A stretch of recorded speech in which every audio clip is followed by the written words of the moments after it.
Salut, c'est David de GameCoder. Alors j'ai trois sujets à aborder avec toi aujourd'hui. Le premier, c'est que il y a la Game Jam qui se termine, la Game Jam 21 qui se termine dimanche soir. Donc c'est dans 2 jours et je voulais absolument être là pour te motiver à poster quelque chose. Je vais te donner quelques conseils pour que tu ne rates pas le créneau, même une petite astuce pour tricher un petit peu. Et tu vas voir que tu vas pouvoir poster quelque chose pour cette jam. Vous êtes nombreux à vous y être inscrits et j'aimerais avoir un maximum de production de votre part.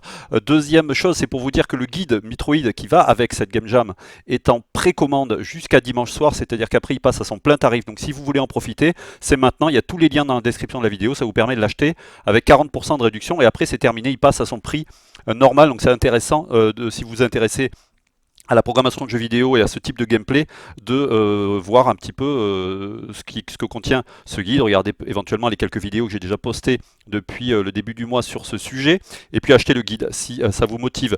Et vous montrer, le troisième sujet, c'est vous montrer comment ma progression dans justement ce guide et dans le code source que je vous fournis, c'est notamment la cinématique pour le changement de porte. Alors, je vous montre ce qu'on avait jusqu'à maintenant et je vais vous faire un petit schéma pour vous expliquer comment j'ai programmé ça. Je vous montre ce qu'on avait jusqu'à maintenant, c'est-à-dire qu'on avait, si j'arrive à donner la main, on avait le personnage qui pouvait passer la porte et on avait donc un switch direct sur la salle suivante, c'est-à-dire qu'il n'y a aucune transition entre les deux.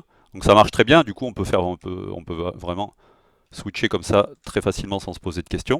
Ça marche bien, ça remplit la fonction, mais comme je vous le dis souvent dans les vidéos, il faut toujours ajouter des effets. Dès que vous changez, dès que vous affichez quelque chose, dès que vous switchez sur un écran, posez-vous toujours la question, est-ce que je peux améliorer ça? Est-ce que je peux rendre ça plus fluide? Est-ce que je peux donner du feedback aux joueurs? Est-ce que je peux le satisfaire un peu plus? Et bien sûr, moi je me suis inspiré de la vraie, hop, je vous le montre, de la vraie cinématique. Je vais essayer de vous montrer ça. Quand on est dans le Metroid Fusion sur la DS, c'est ça que j'ai voulu reproduire, là j'y viens, quand on change de porte, regardez, on a cette cinématique avec la porte qui se déplace, vous voyez, jusqu'à la nouvel emplacement. Et donc on a ce petit effet, vous voyez, en plus elle se déplace verticalement si jamais la porte n'est pas en face de la précédente. Donc c'est vraiment cool cet effet. Et c'est ça qui fait un petit peu toute l'ambiance de Metroid. Et j'ai reproduit ça. Donc je me suis un peu cassé les couilles parce que c'était pas simple. Enfin, j'ai passé 1 heure. Alors tout est relatif. Moi, à partir du moment où je passe plus d'une demi-heure sur un algo, je considère que je me suis un peu cassé les dents dessus et que ça n'a pas été simple. Mais tout est relatif. 1 heure pour arriver à faire ça, c'est plutôt cool. Donc regardez ce que ça donne. Donc j'ai rajouté une petite musique pour faire l'ambiance que j'ai gentiment pompé directement sur Metroid Fusion DS. Donc regardez, hop, maintenant quand on arrive sur une porte, on a une cinématique, exactement le même comportement que celui, sans les graphes bien sûr, que celui de l'original. Donc c'est plutôt cool et vraiment ça rajoute quelque chose. Et même moi quand je joue là, j'ai vraiment la sensation, tiens, je commence à avoir quelque chose et c'est là qu'on mature. Voilà, c'est là qu'on atteint un petit peu la maturité d'un gameplay. C'est quand on se contente pas uniquement du gameplay, mais de tout les joints, les transitions entre les états. Hein, blending, je crois qu'on appelle ça en anglais. Il parle de blending et ce blending, il est vraiment intéressant et je vais vous expliquer tout de suite. Alors je vais vous expliquer ça bien sûr dans le guide, j'ai pas encore rédigé cette partie-là, mais vous avez déjà le code source qui est fourni avec le guide de programmation. Et je vous explique tout simplement comment j'ai codé ça. Hop, tableau blanc. Mon idée, c'est que j'ai créé une machine à état, en fait, tout simplement. Donc, on a déjà plusieurs états. Si vous avez suivi le guide, on a un état, on a que 2 états en fait. On a un état map et un état game. Donc, ces 2 états, c'est tout simplement quand on lance, là je suis en game, si j'appuie sur M, je suis en map. D'accord? Tout simplement.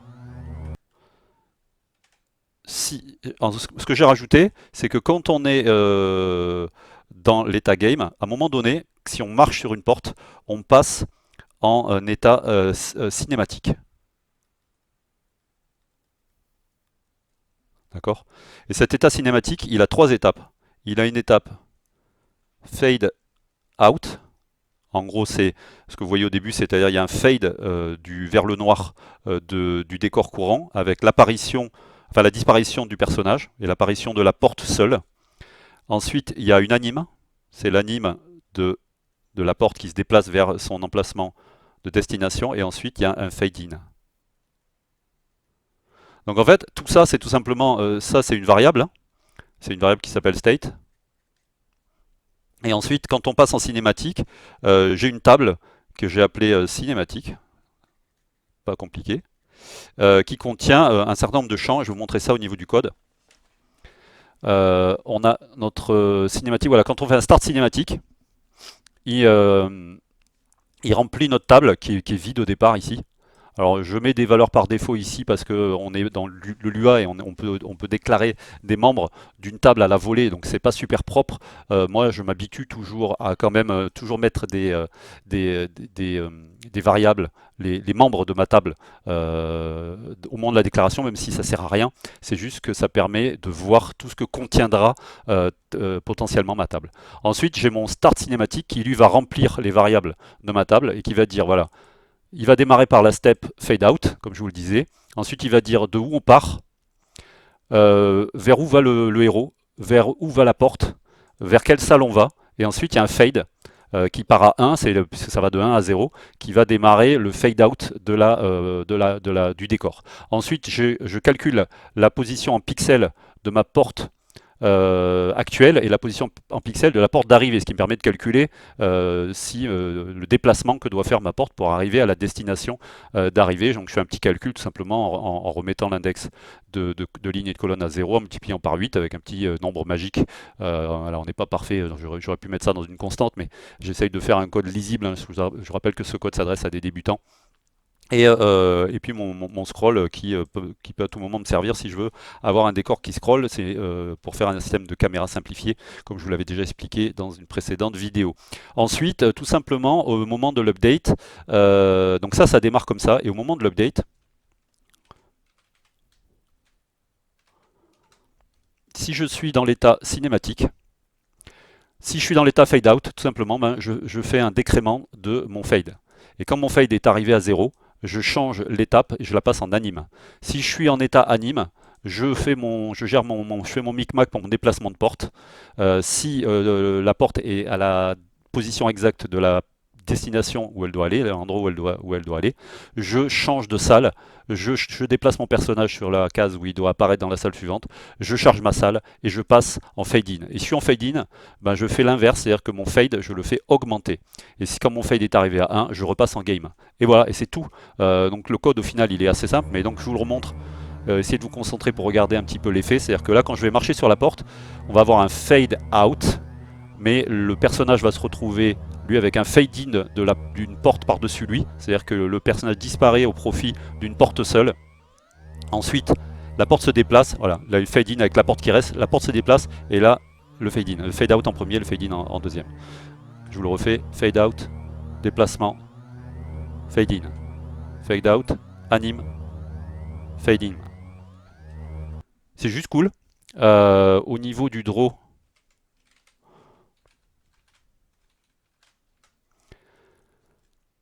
l'étape fade out et fade in, c'est la même. Je dessine tout simplement je change mon pinceau pour lui passer l'alpha au niveau du fade, c'est-à-dire que il va devenir de plus en plus transparent. Tout ce que je vais dessiner après va être de plus en plus transparent.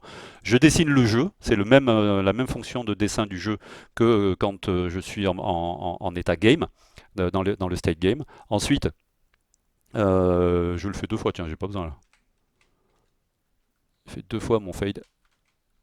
Hop. Ensuite, je dessine uniquement la porte à la position de mon sprite porte. C'est une position spéciale que je garde que pour cette étape de cinématique.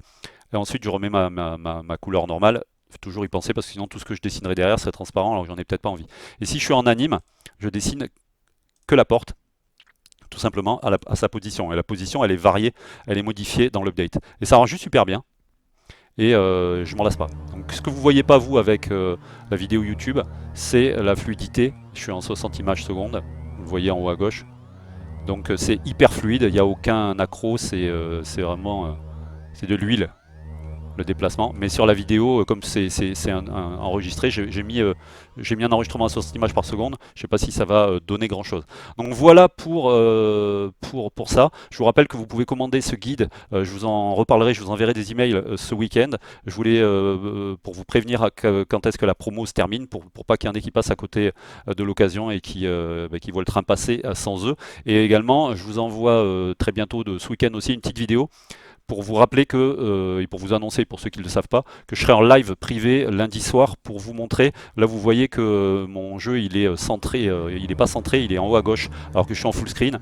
Bah, on va le dessiner au milieu et on va même pouvoir le zoomer pour qu'il occupe toute la surface de l'écran. Pour ça, on va utiliser un canevas.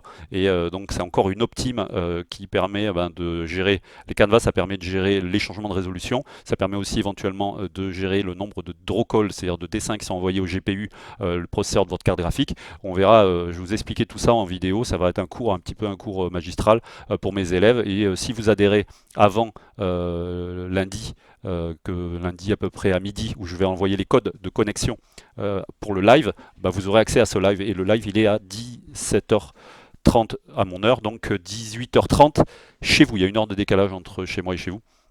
Donc 18h30 heure française lundi, un live privé. N'oubliez pas de mettre un pouce comme ça sur la vidéo, de vous abonner à ma chaîne.